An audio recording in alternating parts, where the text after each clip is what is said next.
எங்க பாப்பாக்கு வாய்ப்புண்ணு. சரி, வாய்ப்புண்ணுக்கு நல்லதுன்னு இன்னைக்கு வெந்தய சாப்பாடு செய்யறேன். அதனால கத்திரிக்காய் கடைஞ்சா நல்லா இருக்கும். ஒரு 4-5 கத்திரிக்காய் இருந்தா போதும். தேருமான்னு பார்க்கலாம்.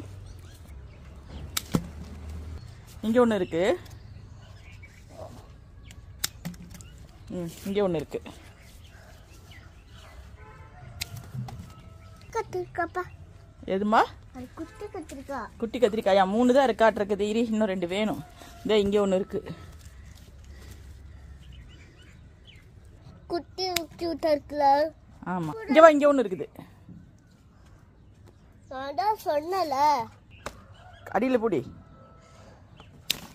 இத டச் பண்ணு. வாவ், சுருங்குது பாரு. நீ தொட்டு விளையாடிட்டீரி. இங்க ஒரு 5-6 பச்சை மிளகா இருக்கு. நான் அதை பிச்சுட்டு வந்துடுறேன்.